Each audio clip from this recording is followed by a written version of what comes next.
Coming up tonight, how communities across New York are preparing for the holidays. An upstate city is taking drastic measures to stop violent crimes. And how President Biden's infrastructure bill will impact central New York.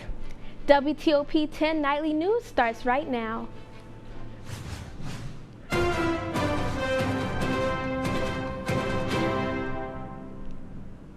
Good evening and welcome to WTOP 10 Nightly News. I'm Thomas Caffarella. And I'm Peyton Ashford.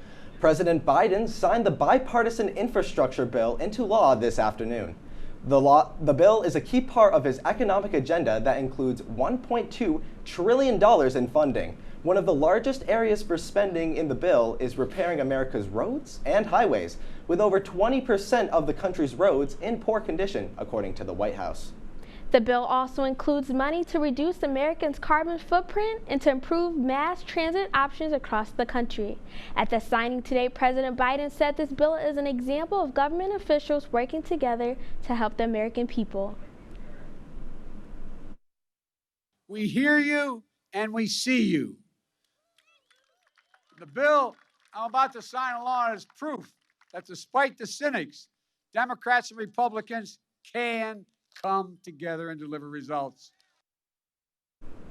Local lawmakers were in attendance today when President Biden signed the infrastructure bill. Governor Kathy Hochul traveled to Washington, D.C. today for the first time since taking office.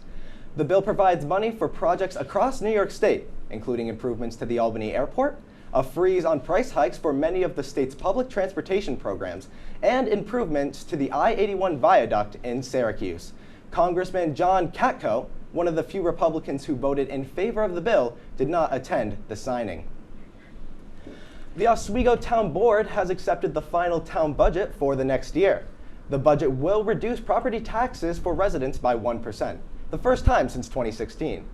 The $2.4 million budget will be put towards general funding and a highway rebuilding in a greater Oswego area. The budget will also include a $10,000 salary increase for the town code enforcement officer. City officials say the raise is due to an increase in job duties. A section of SUNY Oswego's plan to renovate several buildings across campus has seen an increase in budget. The Hewitt Union project was first quoted at a cost of $65 million, but that number has risen to $80 million. The project is part of a multi-million construction and renovation plan that runs through 2026. Tomas Rodriguez has the details. Well, Peyton, according to records obtained by the Oswegonian, the price tag for Hewitt Hall has increased by $15 million. $10 million of that amount will cover design costs, while the remaining $5 million will satisfy equipment costs. That money will come through the SUNY Construction Fund, which is designed to support big projects like this one across SUNY's 64 campuses. But aside from the money going toward the Hewitt project, the SUNY Construction Fund has allocated $14 million to repair the Sheldon Hall exterior. Additionally, the school has ongoing renovations at Mary Walker Health Center and Tyler Hall, with other projects in the planning stage. These include building a tunnel that would connect Penfield Library and Lanigan Hall. Further discussions on the table include upgrading Lee Hall as well as Laker Hall. Reporting live tonight, Tomas Rodriguez, WTOP 10 Nightly News. Back to you. Thanks, Tomas.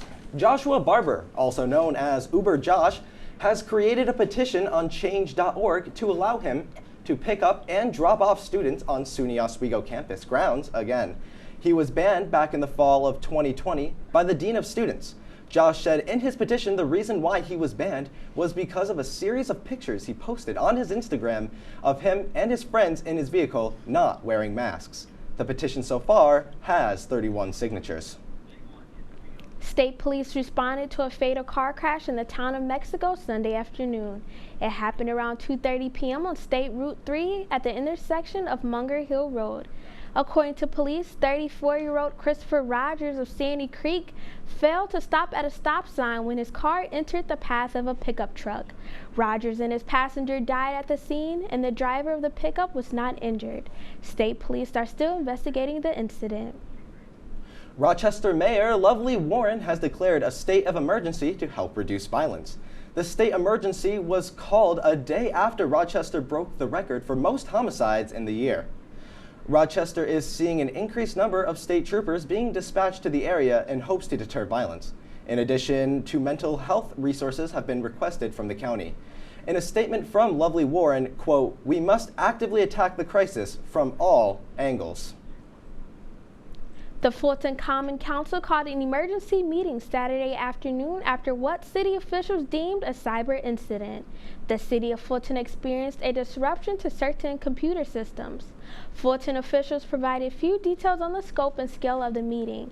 However, Mayor Deanna Michaels told councilors that the city is safe and had been in contact with the FBI, but it is unclear what role they might play in the incident response. Central New York's annual Lights on a Lake display returns in Onondaga Lake Park. The Christmas classic tradition has spanned more than 3 decades, which features towering light displays with different themes. The 2-mile display will run from 5 p.m. until 10 p.m. every night through January 14th. Tickets must be purchased ahead of arrival online, as there will be no cash exchanges at the gate again this year. For more information about tickets and the event, visit lightsonthelake.com. Thanksgiving is still 2 weeks away. However, New York City is ready for the holiday season. The famous annual Rockefeller Christmas tree arrives Saturday morning in preparation for Christmas. The tree is a 12-ton Norway spruce from Maryland. The 79-foot tree will be lit up for the public to view on December 1st. In recent years, the tree has costed $74,000. However, no price has been confirmed on this year's tree. With the holiday season quickly approaching, New Yorkers are looking forward to New Year's Eve festivities. Mayor Bill de Blasio hinted that there will be a big moment in Times Square as the world rings in 2022. De Blasio added that the city is working on finalizing clear and smart rules to keep everyone safe. Details on how the event and festivities will work will be announced on Tuesday, November 16th. And coming up later tonight, a favorite Halloween candy will soon become a favorite Thanksgiving dessert. And the closing arguments are in as the Kyle Rittenhouse trial heads to the jury. Now, let's take a quick look with the weather with Storm Team 10 meteorologist Nicholas Casano. Thanks, Thomas. Right now, there is a small craft advisory on the shores of Lake Ontario due to 17 to 25 mile-per-hour wind gusts. There will be even more high winds and some possible rain and snow this week. We'll see some rising temperatures as we progress through the week. All that and more after the break.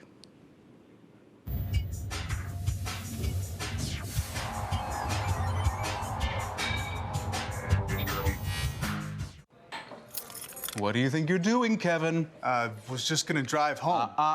There are several warning signs present that you shouldn't be driving. Like hearing voices? Like your text-to-emoji ratio? Oh man, the selfies. Selfie, nailed it. We all have warning signs that let us know that we're probably not okay to drive. Mine is pretending to be your subconscious. Craig, come on man, let's split a ride home.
Yeah, I know, but I don't know. Yeah, you just look at that. It's so sad.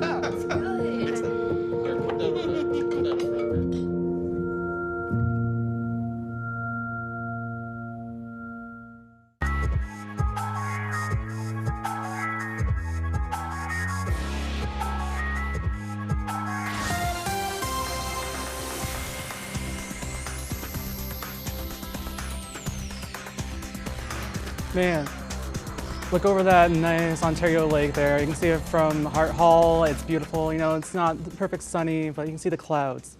So it's going to be a windy week this week. We're going to be having some rain, some snow, and it's going to be a little bit of a break in precipitation this weekend.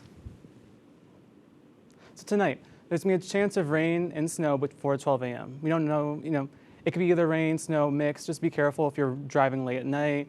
It's going to be lows of 34s, and this is going to be a little bit of a temperature map. So you can see right over here is Tug Hill area. Right there, there's going to be expected snow about 1 to 2 inches, so hope you have fun with that. And over here, you can see we have 40s in Oswego, and general 30s to 40s throughout New York State. We also will have some current winds, so the next few days it's going to be very windy in the Oswego area. We're going to be expecting 12 mile per hour wind tonight, but it could be between 7 to 17 miles per hour. Next up tomorrow, so plan out your day. So we have 9 a.m., we have beautiful 40 degrees. It's going to be a little bit windy, as I said, northwesterly winds. Then around noon, 42. It's going to be nice and cloudy. And then we are going to be rainy and towards the afternoon, but there could be chances of rain, snow beforehand, but it most likely will be rain. And then for the next 7 days, I'll be talking about this a little bit. So you can see how we have the winds over in Tuesday. We have the winds. It's going to be windy Tuesday, Wednesday, into Thursday. Thursday, not as much. And it's going to be raining throughout the whole week. Wednesday, it'll be the least amount of rain possible throughout the next 5 days. And you can see Wednesday to Thursday, it's going to start warming up, 50s, and then it's going to cool off again until the weekend, where you're going to be seeing some nice cloudy days with nice sun, and also there'll be possible rain Monday. All that and more back after the break.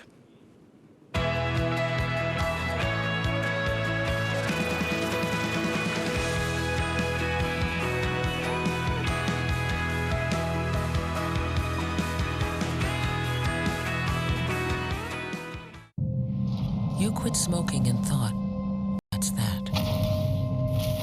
But here's the thing about lung cancer.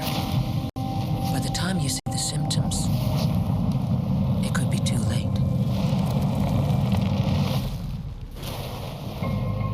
But now, there's a new scan that can detect lung cancer early, when it's more curable. If you smoked, get scanned. Talk to your doctor or learn more at savedbythescan.org.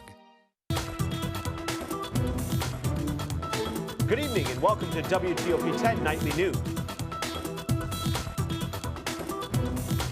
Total, Baldwin faces 32 charges. Saturday, I went to Woodchuck Saloon. Too much temperature change. 1310 meteorologist. 2 as well. Visions from Tanner Spink. Go to 2 and 1. 10 with 6 and 10 on the year.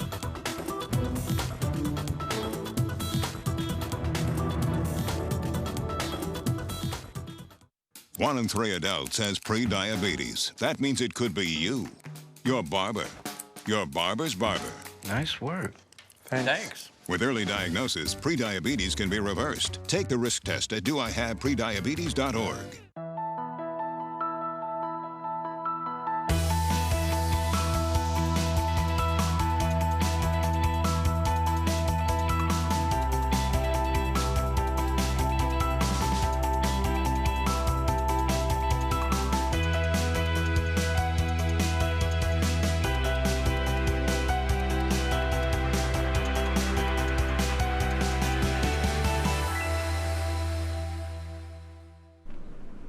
Welcome back to WTOP 10 Nightly News. 6 Colorado teens were taken to a hospital today involving a drive-by shooting at the park. The shooting happened at around about 12:45, with multiple witnesses saying suspects were in a car and on foot. The chief of police of People said none of the teens have any life-threatening injuries. We'll have more information on this story as it becomes available. Closing arguments in the trial against Kyle Rittenhouse are in. Rittenhouse was charged with killing 2 people and wounding another during the August 2020 protest that followed the police shooting of Jacob Blake in Wisconsin. Isabel Rosales reports. 2 weeks in a Kenosha County courthouse, and it's all come down to this. I think it's no surprise that this is a case that there's a lot of noise and a lot of static surrounding it. If you're the one who is threatening others, you lose the right to claim self-defense.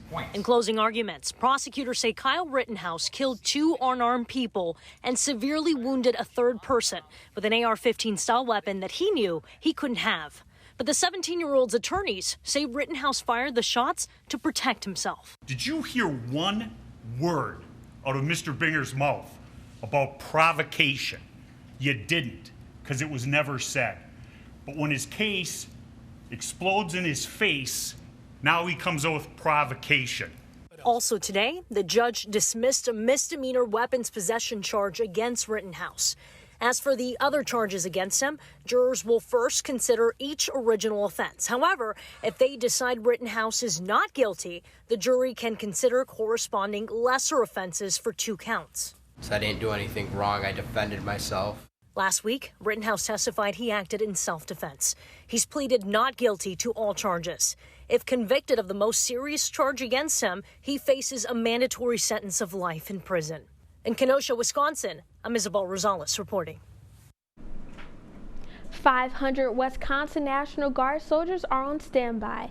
They're prepared to deploy to Kenosha in order to support local law enforcement and first responders after the trial is over. The troops will stage outside Kenosha and only respond if they are requested by local law enforcement agencies. That's what this country's about. It's freedom of speech. They got their opinions. We have our opinions. Okay? Hang on. They have their opinions. I'm telling you right now, this is going to be the misdemeanor. After his first federal court appearance, former Trump advisor Steve Bannon is vowing to fight back. Bannon was charged last week with one account related to his refusal to appear for a deposition and another related to the refusal to produce documents to the House committee investigating the attack on the Capitol in January. Bannon was released and will appear in court later this week. State Department officials have expressed concern over Russian anti-satellite tests. Officials say the immediate concern is the debris, which is now floating and could become a hazard. They say the debris could also become a threat to the International Space Station. So far, the test has created more than 1,500 pieces of trackable orbital debris. U.S. officials say they were not made aware of the Russian test ahead of time.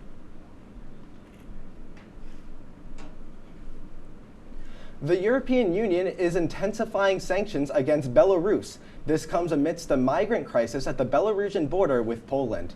Belarus is accused of pushing immigrants east towards the border of Poland in an effort to undermine security and of encouraging thousands of people to cross into Poland. As the European Union, earlier this afternoon with Polish troops, blocked thousands of migrants at a crossing.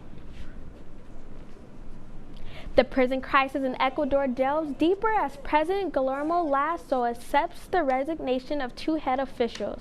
The head of Ecuador's prison system and the country's chief of armed forces resigned following a massacre at penitentiary in Guelco last night that left 62 dead. With over 900 guards requested to restore order, this is the same prison that left 119 inmates dead in September. More than 12,000 Venezuelan musicians are awaiting the results to see if they broke a world record. Musicians from around the country gathered on Saturday to perform for over an hour in the capital city of Caracas. Judges from the Guinness World Records will announce in the next 10 days whether Venezuela Orchestra was able to beat the current world record holders, a group of 8,000 Russian performers who have held the record since 2019. Reese's is releasing its largest peanut butter cup ever as a full-size Thanksgiving pie. The 9-inch peanut butter and chocolate dessert weighs in at almost 4 pounds. Reese's say this is a limited time holiday offer with only 3,000 peanut butter pies that are available for purchase on the Hershey's website at about $45 plus tax. And coming up in sports, we have WTOP 10 sports anchor Jake Johnson. Jake, can you give us a quick preview of what's happening in sports this week? Yeah, coming up in sports, both Laker hockey teams were in action. How did they fare this weekend with one of them taking on the #1 team nationally ranked? And more coming up in just a few minutes. Stay tuned.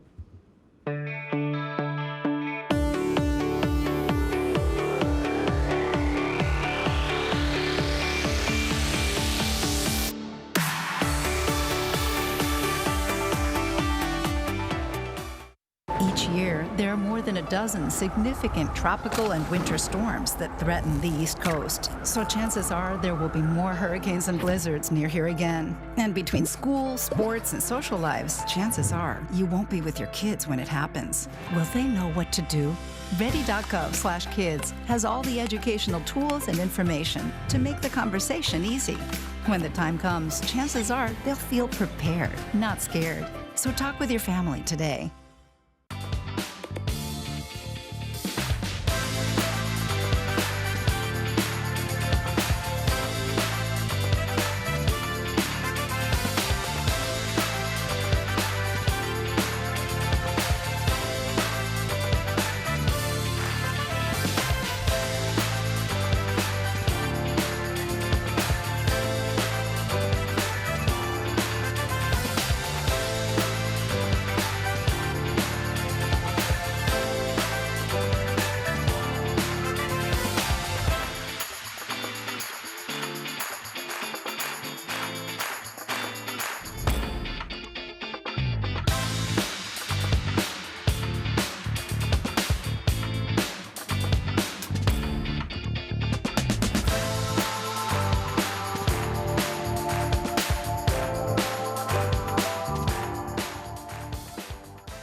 Good evening and welcome back into WTOP 10 Sports. I'm Jake Johnson.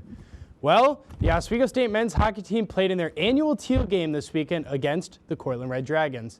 After another goal allowed in the first period, the Lakers came storming back. It started with a Connor Sleeth goal coming off a beautiful pass from Travis Broman in the second period. Then, with 8:19 remaining in the game, the Lakers were throwing everything but the kitchen sink at goaltender Luca Durante. And finally, a shot from the point off the stick of Troy Robillard found the back of the cage. The Lakers would play staunch defense for the remainder and defeated Cortland by a final score of 2-1. The weekend ahead for the Lakers is a huge one as they face the Brockport Golden Eagles on Friday and the #1 team in the nation, Geneseo, on Saturday, right back in the Deb. Moving to the women's hockey team, they had a tough weekend in UHL play. On Friday night, they went down to the Alumni Arena in Cortland. Unlike the men's team, they did score first and took a 1-0 lead 9 minutes into the game. The Red Dragons would push back and scored back-to-back goals in the second and defeated the Lakers 2-1. An even tougher task was faced by the Lakers on Saturday. The #1 ranked women's team came into the Deb, the Plattsburgh Cardinals. The Lakers had no answers for the Cardinals and were shut out at home by a final score of 5-0. The lone goal scorer over the weekend was Morgan Shines. They move on to face SUNY Canton and Potsdam, both games in the Deb this weekend.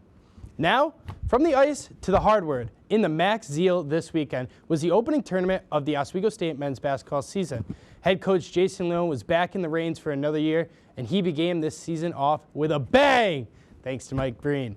On Friday afternoon, the Lakers handled the Elmira Golden Eagles by a final score of 85-51 in the opening game of the Max Zeal tournament. In the championship game against the Hobart Statesmen, the Lakers would again dominate and defeated them 63-48.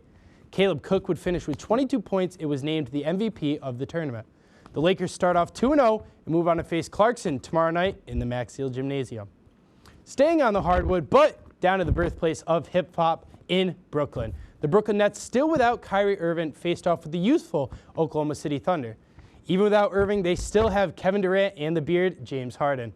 Durant would finish with 33 points and 8 rebounds. Harden, 16 points and 13 assists. Off-season acquisition Patty Mills would be the second leading scorer with 29 points. For the Thunder, Shai Gilgeous-Alexander put up 23.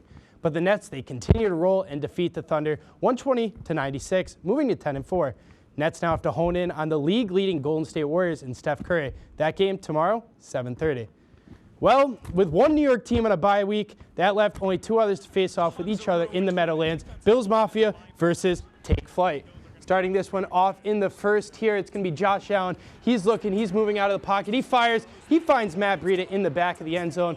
The Bills take a quick lead with 12:15 left in the first. Then a little later on in the first, Mike White looking to, improve on his business, and there he goes, a pick. Mike White has that one picked off by Taron Johnson, and the Bills are going to take over. A little later in this one, though, in the third, 24-3 the score. Mike White, he goes deep, and who's he going to find? Oh, meet Tre'Davious White. He picks that one off, and the Bills continue to put it down on the New York Jets. A little later on, Josh Allen, he's going to throw the toss to Matt Breida. Matt Breida, he's going to find the back of the end zone, and he would finish the day with 2 touchdowns. Wow, what is this, 2018? A little later on, here comes Michael Carter, and he finally gets the Jets on the board, 38-10. This one's going to end with 45-17. Josh Allen finishes the game, 366 yards, 2 touchdowns, and Stephon Diggs, 1 touchdown, 168 yards. The Bills stomp the Jets in the Meadowlands. Now, when it comes to football, I know that Thanksgiving is really heavily associated with football. And on that half, what are you guys' plans for Thanksgiving? Well, I'll be visiting my boyfriend and his family in Long Island, and we made plans to go to the Macy's Day Parade, so that's exciting. Yeah, I mean, obviously you just said football, big Thanksgiving tradition, so I will be tuning into football with my family, and I got a couple different places to go, obviously my grandparents, then go hang out with my girlfriend's family on that side, so a lot to do, but football, it's definitely number one. Good. I'm having a nice quiet dinner with my family back in Tioga County. It's been nice and calm, and we seeing some friends as well. Alrighty. And so basically, what's for sports in the upcoming week? Yeah, I mean, we got Monday Night Football right now. The Rams are taking on the 49ers in the NFL, but this weekend, huge in the Deb. We're taking on the #1 team in the nation, the Geneseo Knights. They put a handing down on Potsdam, 8-0 Saturday night. That was not a fun one to watch and be there in the IRS Wilson Ice Arena. I'm looking forward to that one. And how's the weather looking? Well, it's good. As I said before, it's going to rain a couple of next days, possible snow, so better do your little snow rituals for no snow. Besides that, it's going to be a nice weekend, hopefully. Alrighty. Well, that's our report for tonight. Be sure to stay tuned for major discussions. Thank you for watching. Have a great night, everyone. Cool. Bye.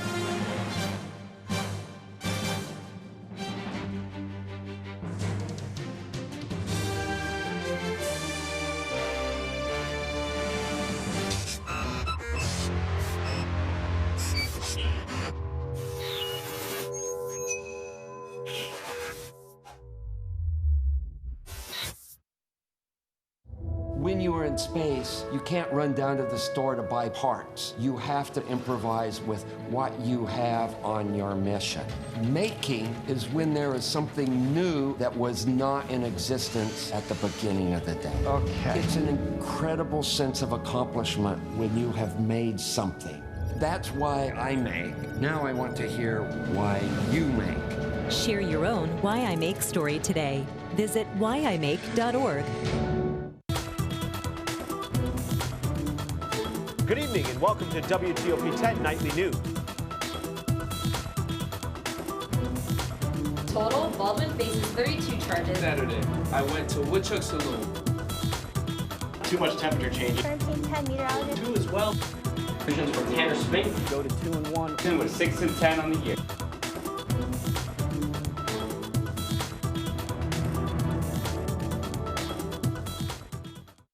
Once there was a boy who did the same thing again and again. One day, he was told he had autism. He got help and slowly learned how to live with it better. Early intervention can make a lifetime of difference. Learn the signs at autismspeaks.org.